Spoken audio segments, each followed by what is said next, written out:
Kembali lagi bersama saya Prawito Hodoro di channel prawito.com. Pada materi kali ini, kita akan mempelajari bagaimana cara mengupdate blog post yang sudah kita buat. Untuk membuat suatu update pada blog post yang telah kita buat, pertama kita perlu create dulu untuk routingnya atau roots-nya.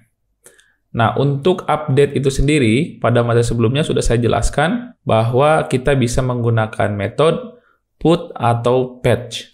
Kali ini kita akan menggunakan metode put untuk mengupdate blog post kita. Pertama kita buat routingnya dulu, router.put.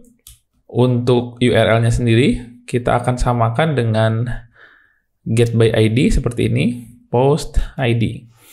Jadi kurang lebih nanti URL-nya akan masuk ke /post, /ID-nya apa. Nah, kemudian nanti kita akan memanggil controller, blog controller dengan nama functionnya nanti update blog post, mungkin seperti ini.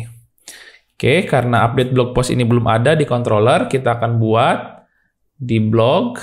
Nah, di sini kita akan buat baru export update blog post. Nah, di sini function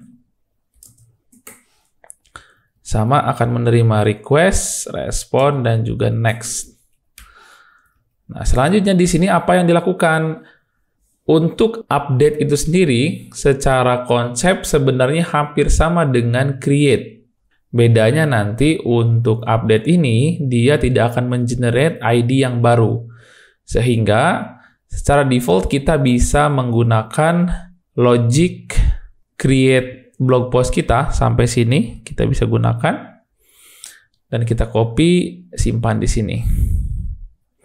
Kita cek ulang. Nah, pertama di sini kita akan ngecek validasinya. Oke, berarti di roots ini kita perlu tambahkan validasi. Validasinya persis sama dengan create. Nah, seperti ini. Kita akan copy saja. Nah, kita tambahkan validasi di sini.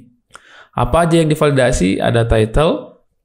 Kita cek minimal 5. Kemudian bodinya minimal 5. Nah, kurang lebih validasinya ini. Oke, ini kita enter. Kemudian, setelah kita validasi, dia akan masuk ke sini. Dicek apakah ada error atau tidak.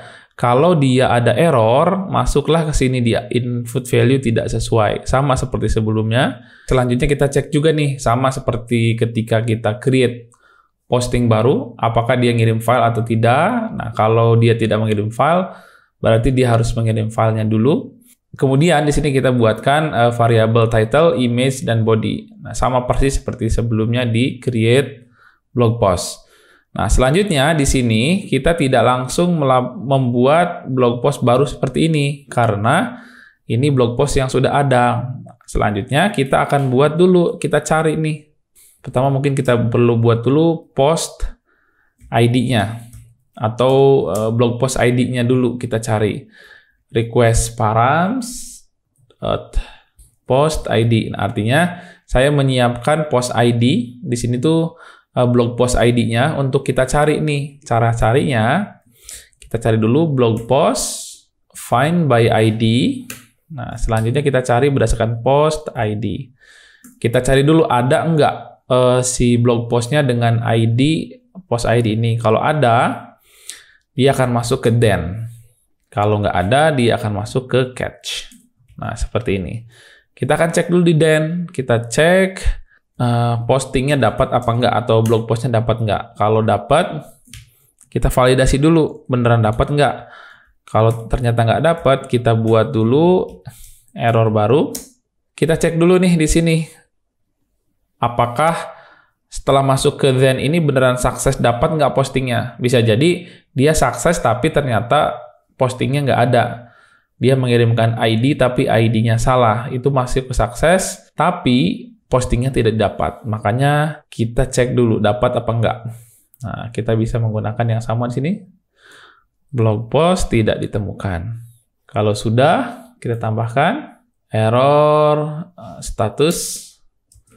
Mungkin ini 404, kemudian kita throw error. Nah, nanti kalau ternyata didapat postingannya, berarti masuk ke sini. Post.title-nya kita ganti dengan yang baru. Kemudian post Bodinya juga kita ganti dengan yang baru.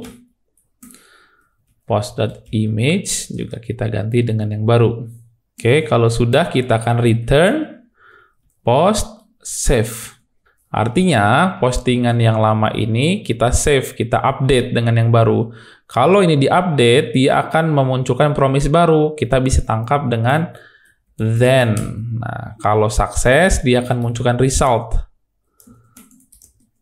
Nah, jadi multiple promise di sini nih. Ada promise pertama untuk mencari dulu data postingannya. Kalau udah dapat, kita update dengan metode seperti ini, dengan cara seperti ini. Kemudian dia akan lanjut ke promise yang selanjutnya di result ini. Nah, selanjutnya apa yang akan kita return ke klien? Kurang lebih sama.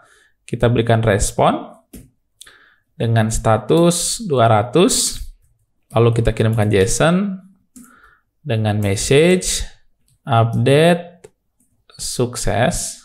Kemudian kita kirimkan data. Datanya apa? Resultnya kita kirimkan. Baik, kurang lebih ini tambahan untuk update. Kita akan coba di Postman. Kita save dulu. Ops, di catch-nya kita terima dulu errornya ya. Di sini next error. Oke, sudah semuanya kita siapkan untuk update. Sekarang kita masuk Postman. Nah, karena ini hampir sama dengan create blog post, saya akan copy saja dari create blog post. Kita duplicate. Nah, di sini yang perlu diganti adalah kita hanya perlu menambahkan post ID di sini. Kita tambahkan ID. Nah, untuk dapat ID kita akan get all blog post dulu. Kita akan hit dulu get-nya. Oke, kita dapatkan list dari posting yang kita miliki dan saya akan coba update untuk yang URL image-nya ini salah ya. Kita akan ganti. Kita pilih dulu ID-nya, kemudian kita masuk ke sini. Nah, kita masukkan ID ke sini.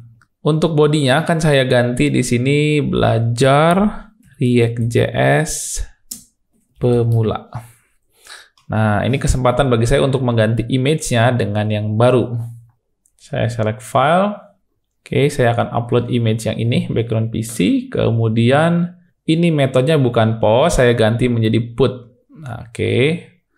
Kita akan coba hit send.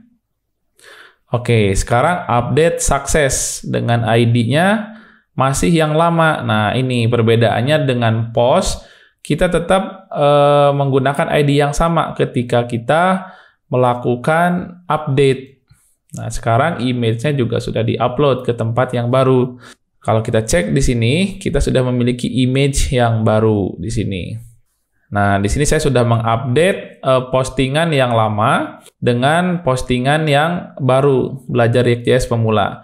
Nah, kalau kita cek di sini, tadinya yang ini adalah belajar merge stack, dan bodinya juga belajar merge stack, dan seterusnya. Kita akan coba get ulang. Nah, sekarang dia sudah berubah dengan konten yang baru.